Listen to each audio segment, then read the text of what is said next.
Learn how to make Thandai powder and Thandai drink perfect for Holi, hot summer months, and serving at parties. It's a cold Indian drink that's aromatic and refreshing. It takes about 10 minutes to make, and you'll need spices, seeds, nuts, and optionally rose petals. I'm using a spice grinder and keeping a big bowl ready to mix the masala in.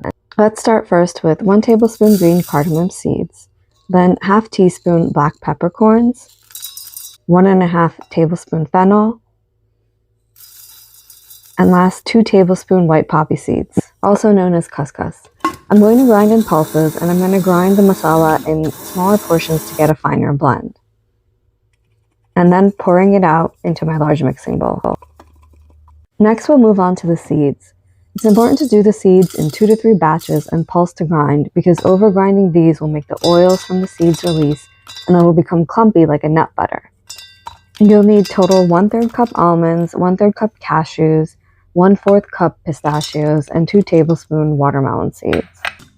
As you can see, I'm doing about half of the nuts and pulsing to grind.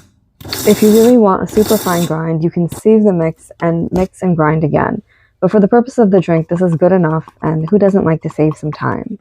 If you don't have all the types of nuts, feel free to mix and match to get up to the same total quantity. Last, we'll grind together rose petals and saffron. Rose petals are optional, but add a lovely aroma and taste. Make sure you use food-grade rose petals. I've used 1/4 teaspoon saffron strands and 2 tablespoon dried rose petals. Now it's all ground, we'll just mix it all together really well. Store the Thandai powder in an airtight container in a cool, dry place away from direct sunlight. Thandai powder can typically last for a few months, but it always tastes best fresh.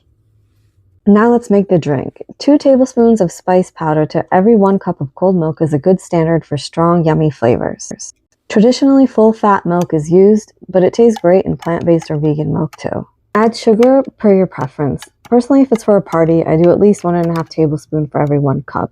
I tend to use less if I'm just having it at home. If you have time, make the drink ahead of time and let it soak. The longer that you give it, the more flavor the drink will have, and as you can see, the more it has time to develop. If you need to serve the drink right away, blend the sugar in a blender so the sugar incorporates quicker into the drink. Use Thandai Masala to make cheesecake mousse or even cookies. I'll link below.